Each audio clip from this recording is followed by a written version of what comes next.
This is a very dangerous time now for Starmer as a leader. We're going to start to see Soviet Starmer. He's going to do the Brexit betrayal. He is going to crush any dissent against him. It showed just how ruthless and nasty Starmer was. He is like Stalin. There is no depth to which you won't stoop, as people have said.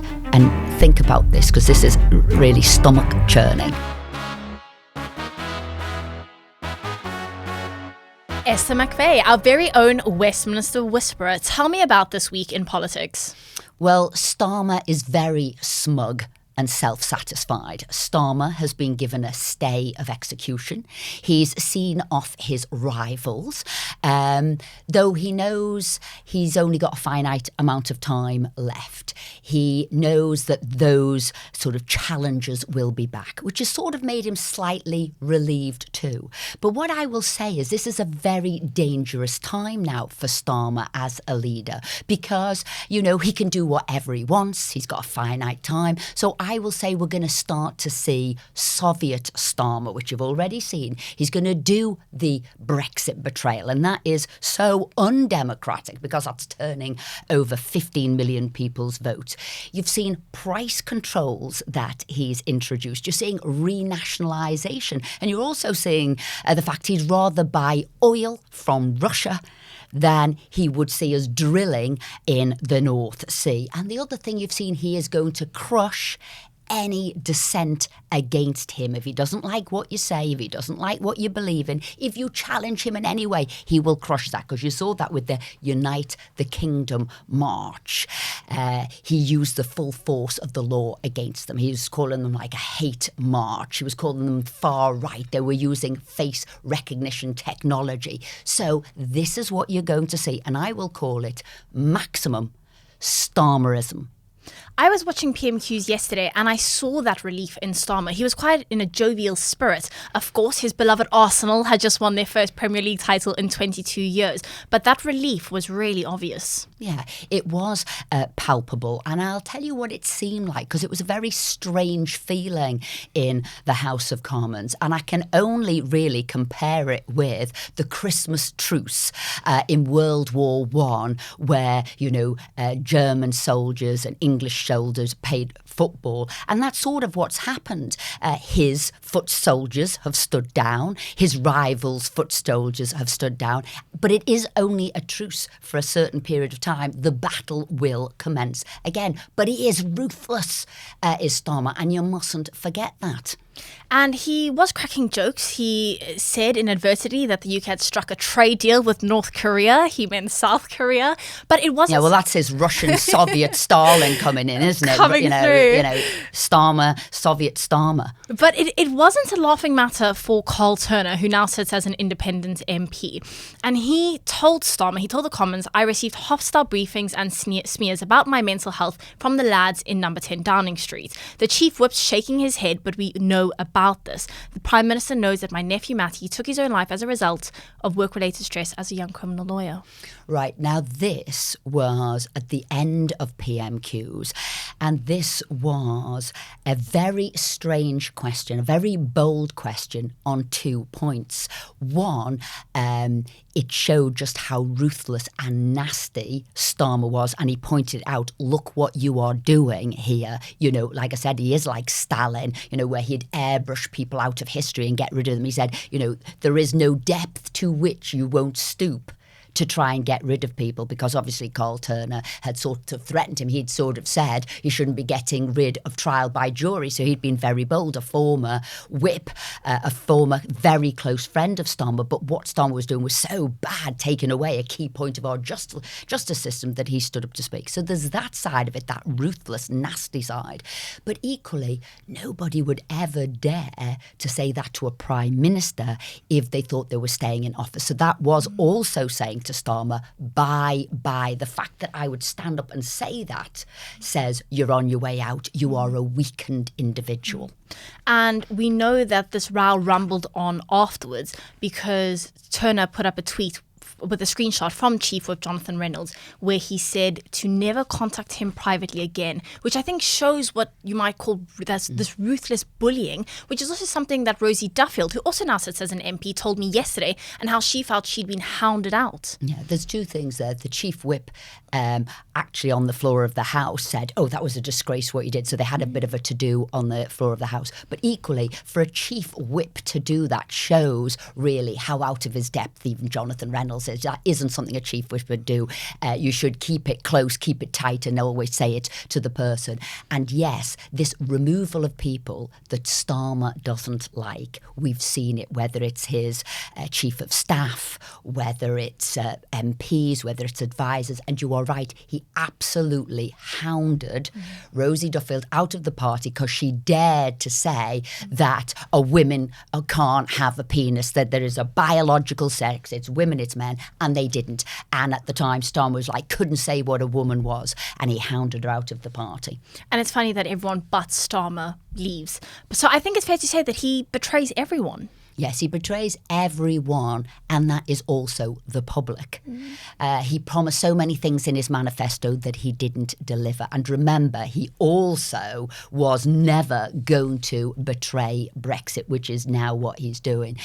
And really, because he hasn't given growth, because he hasn't got more people into employment. Remember, Rachel Reeves was going to get rid of youth unemployment. She was going to make sure that it hasn't. So they're crawling back here into the EU, crawling back in being members of the EU. But if you think about 15 million people voted for Brexit, only 9 million people voted for the Labour Party. In fact, if you did a poll now, you'd be pushed to get 4 million people would be voting for the Labour Party. So that is what he is like. And I will have to say, because it was a bit of a joke yesterday in PMQs, I mean, I stood up and said to Starmer, I said, does he agree with Andy Burnham when he says we must rejoin the EU, the European Union, or does he believe and agree with Andy Burnham when he says we shouldn't be a part of the European Union? And obviously he never gave an answer because he never does. But I was just pointing out, again, this betrayal. And it's true of all of the leaders of the Labour Party, or the leadership contenders, should I say. So Wes Streeting, oh, Brexit was an absolute catastrophe, we've got to get back in. Andy Burnham oscillating, maybe it does, maybe it doesn't. And obviously Starmer there, desperate to go back in. And this morning, in a hilarious encounter, our reporter, Aaron Newbury, confronted Burnham while he was out on a jog and put it to him. What are your plans for Brexit? Where does Brexit stand if you become Prime Minister? And you'll be shocked, Esther, shocked to hear that he did not get an answer. Well, you never do. And this should remind people and should concern people. We never got answers from Starmer before the general election. What was he going to do? And he was fated and he came in and was the Prime Minister. And I think you might see the very same thing there with Andy Burnham. But remember, going back into the EU will be mass humiliation. They don't want you there. Macron has already said he's going to play the bad cop. We're going to have to pay billions to join. You have lost Margaret Thatcher's rebate of what would work out at about £5 billion a year. You are opening the borders to 500 million people. That's why Andy Burnham is known as Open Borders Burnham. And also, I was looking at some of the figures there. 33 years ago, the bill for a 7-year period in the EU was nearly £433 billion. They are saying now, when they renegotiate for the years of 28 to 34, 2028 to 34, that is going to be £1.73 trillion. So if they do want Britain back in, if they do want us to join, it is only to get billions and billions of pounds off it, double what our membership was before. Right, a quick pause in the podcast to tell you about our sponsor, Incogni. You had those phone calls from numbers you don't recognise, or you go in your inbox and there's emails for stuff you did not sign up for. Well, that's because someone somewhere is selling your private information. That's where today's sponsor comes in, Incogni. They will contact these people who have been taking your information and they'll say, oi, stop, delete it. Go to the website, incogni.com, you type in the details, 2 minutes later, Incogni are sorting it out for you automatically. And because I love you, I've got you a discount. It ain't 10%, it ain't 20, 60% off. 60% off an annual Incogni plan. Just go to incogni.com/daily expresso or click the link in the episode description box below. And this by-election in Macclesfield is going to be massive. It's going to be huge. I think we should talk a bit about Andy Burnham's track record, which isn't fantastic in Greater Manchester, where he's mayor. No, I mean, this is the man who has missed his affordable housing targets. He has missed his homeless targets. The rape gang inquiry, people have said you have let us down. It's like a dereliction of duty that you haven't done that. He is part of the establishment. He was in government with Brown and Blair. He doesn't know what he believes in. He's a Starmerite when he needs to be. He's a Corbynista when he needs to be. So when people talk about bounce back Burnham and they could win the election and he's this huge champion, he is not.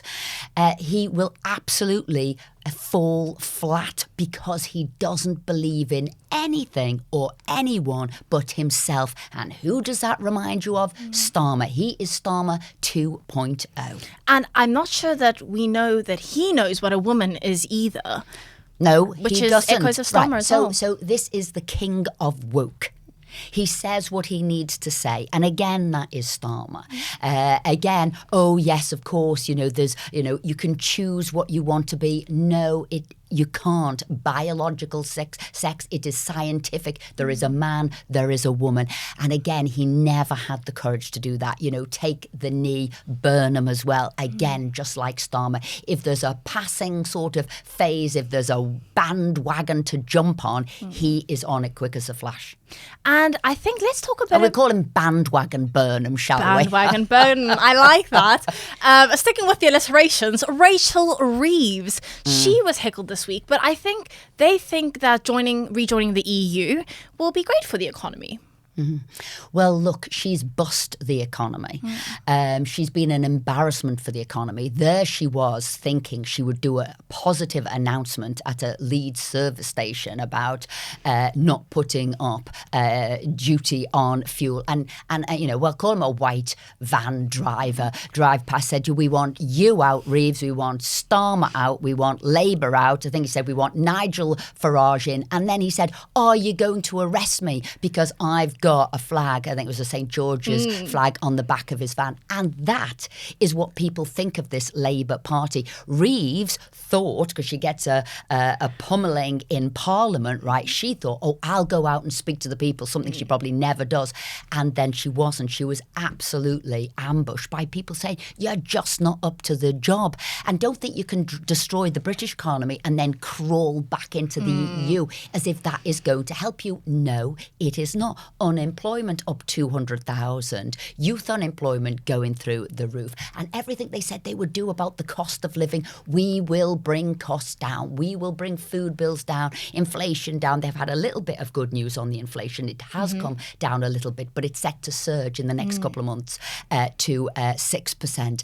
And so what has she done? Price cap Reeves. I mean, who's ever heard of the likes? A summer of savings is what I hear. But you made the point earlier, as part of this cost of living clampdown, they are going to make bus fares free for children this summer. But for rural communities, buses aren't around very often. Look, there's a couple of things she said. First of all, she's come out with the announcement about, milk, bread and eggs, and we're going to put a price cap on that. And the Bank of England's come out saying that is an absolute nonsense. You cannot do. M&S, Marks and Spencer's, Stuart Machin there said, don't try and run our business. The best thing you could do is learn about business, because you cannot put a price cap on it. Again, Soviet, Starmer, you cannot do that. All that will happen there is the prices will go on to other products, or they won't be on the shelves. And a little lesson to Reeves, because obviously they know nothing about farmers, they know nothing about that community. Those products, actually, the probably isn't that much in it. They're probably lost leaders. And farmers will tell you they don't really get anything from milk. They really don't get too much from eggs. And I know people as well who manufacture bread, and they say there isn't that much there. So what she's talking about is absolute nonsense. And then she said she was going to come forward with this summer savings, as you've just mentioned about what they're going to do for kids to give them, free bus fares on selected routes through the summer, yeah? And as you point out, that might be fine if you're in a city, in an inner city, but not if you're in a rural area. So again, it's selective who they're going to help or not. But you know what? Most people just want to take down taxes, right? Stop taxing people, get the economy going. And as we have said, and as Trump has said, stop the immigration and sort out energy prices. And that's something that they didn't help themselves with this week. They voted against more drilling in the North Sea. Can I tell you, the Parliament was up in arms.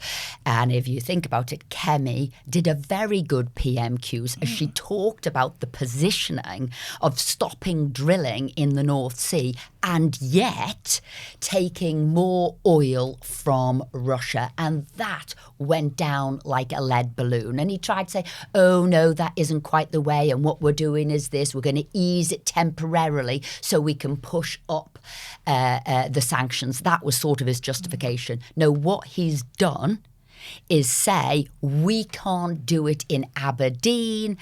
We're not going to support people in the UK, but we are going to get more money from, more oil from Russia. So when they were talking about this sort of independent energy bill, it's a dependent energy bill. We're going to be dependent on Russia. We're going to be dependent on Norway, Canada, and America. It was a disgrace. And as people have said, and think about this because this is really stomach churning. So we've given money to Ukraine to help them in the war, and now we're going to give money to Russia through oil that will help them kill the soldiers of Ukraine. It is absolutely topsy-turvy politics. But again, this weird fascination that Starmer has got with Russia and his Soviet-style leadership. And there's still that promise of £300 off people's energy bills, which again is just nowhere near happening. Yeah, well, it hasn't happened, and energy bills have gone up by £200. And part of the debate was, about this calamitous decision about what we're doing with energy, because still 85% of homeowners use gas for heating.